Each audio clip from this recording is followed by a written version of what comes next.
कहानी की शुरुआत होती है किम नाम के एक फायर फाइटर से, जो एक बच्ची को बचाने के लिए एक जलती हुई इमारत से कूद गया। नीचे गिरने के बाद वो तुरंत वापस खड़ा होकर उस बच्ची के पास पहुंचा, लेकिन उसके लाख आवाजें लगाने के बाद भी वो बच्ची उसे सुन नहीं पा रही थी और वो उसे अनदेखा करके अपने घर वालों के साथ वहाँ से चली गई। किम को कुछ समझ नहीं आ रहा था कि तभी उसे अपना नाम सुनाई दिया और जब उसने पीछे मुड़कर देखा तो उसकी नजर पास में ही खड़े दो लोगों पर पड़ी। इससे पहले कि वो कुछ समझ पाता उसने देखा कि उसके साथी किसी की लाश के पास खड़े थे। उनके करीब जाकर देखने पर उसे पता चला कि असल में वो लाश उसी की थी। किम बहुत ज्यादा डर गया था कि तभी दो लोगों ने उसके पास आकर अपना नाम शाई और डियाक बताया। उन्होंने उसे बताया कि वो मर चुका है और नर्क में उस पर जो मुकदमे चलेंगे उसकी मदद के लिए वो यहाँ पर आए हैं। किम एक आखिरी बार अपनी माँ से मिलना चाहता था, पर उन दोनों ने उसकी एक ना सुनते हुए उसे सीधा नर्क में भेज दिया, जहाँ उसे बताया गया कि नर्क में उसके ऊपर 7 मुकदमे चलाए जाएंगे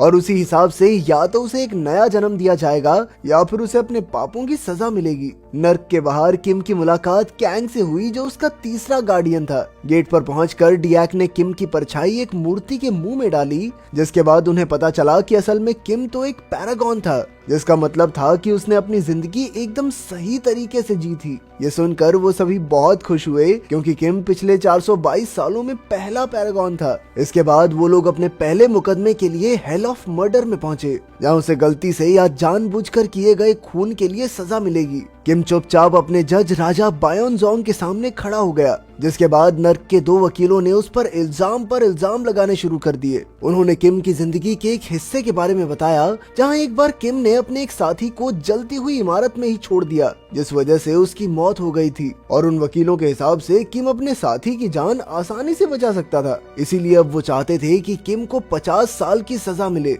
पर तभी कैंग ने किम के बचाव में उस हादसे को दोबारा दिखाते हुए बताया कि असल में किम तो अपने साथी की मदद करना चाहता था। पर तभी उन्हें बाकी लोगों के रोने की आवाज सुनाई दी, जो पास में ही कहीं फंसे हुए थे। इसीलिए उसके साथी ने अपनी जान दांव पर लगाते हुए किम को पहले बाकी लोगों को बचाने के लिए कहा। पर जब किम सभी लोगों को बाहर छोड़कर वापस अपने साथी को बचाने के लिए अंदर जाने लगा, तो उसके बाकी साथियों ने उसे रोक दिया, क्योंकि तब तक बहुत देर हो चुकी थी। इसके बाद कैंग ने जज को बताया कि किम ने अपने साथी की जान दांव पर लगाकर 8 लोगों की जान बचाई थी, इसीलिए उसे सजा नहीं मिलनी चाहिए। किंग बायोनजोंग किम की बहादुरी से बहुत खुश हुआ और उसने किम को कोई भी सजा देने से मना कर दिया। इसके बाद किम पहुंचा अपने दूसरे मुकदमे के लिए। ये जगह बाहर से देखने में तो बहुत खूबसूरत थी, पर इसी बीच सभी आत्माओं को उनके कर्मों के हिसाब से सजा दी जाती, जिसमें उन्हें खतरनाक मछलियों से भरे पानी में फेंकने से लेकर एक क्रशर के नीचे तक रखा जाता। और इस सब के साथ था रानी चेगोंग का दरबार,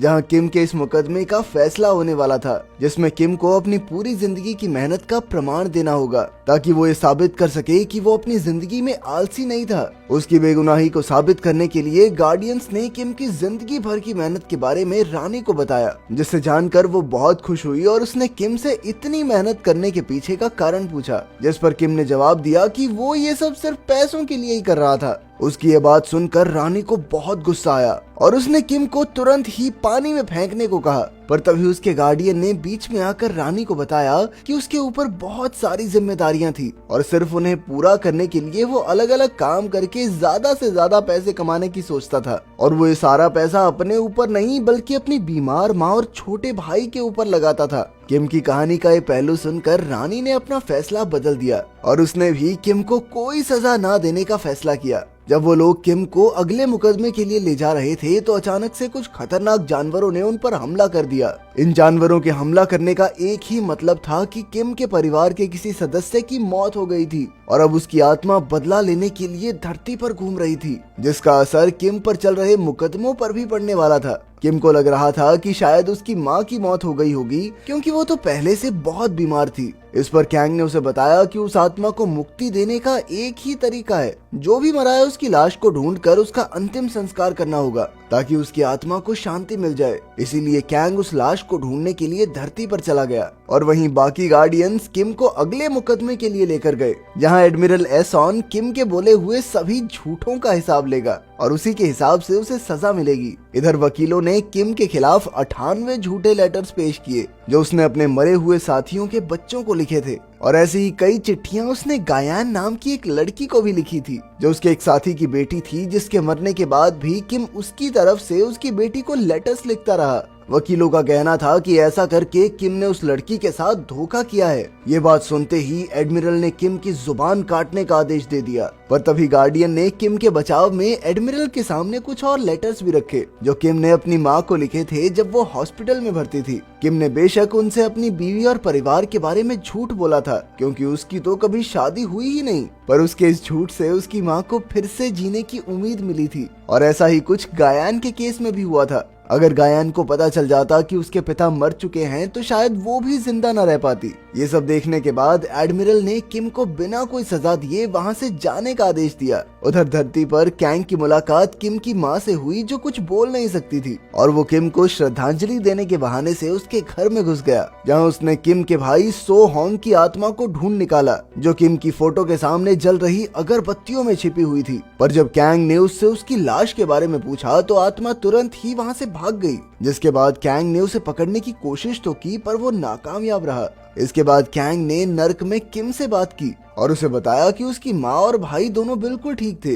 ये सुनते ही किम बहुत ज्यादा खुश हो गया और उसके वहाँ से जाने के बाद कैंग ने बाकी गार्डियंस को सच बता दिया। असल में वो किम का ध्यान मुकदमे से भटकाना नहीं चाहता था। उधर अपने अगले मुकदमे की तरफ जाते हुए किम ने डायक को बताया कि वो अपनी माँ को एक कुकर तोहफे में देना चाहता था, और उसने कुकर के अंदर एक चिट्ठी भी रखी हुई थी, जिसमें उसने सब कुछ सच सच लिखा हुआ था। उसने अपनी मौत से पहले ही इसकी सारी तैयारी कर ली थी। उधर धरती पर कैंग सो होंग के आर्मी स्टेशन पर पहुंचा, जहां उसे पता चला कि सो होंग को भगोड़ा घोषित कर दिया गया था और आर्मी वाले फिलहाल उसकी तलाश कर रहे थे।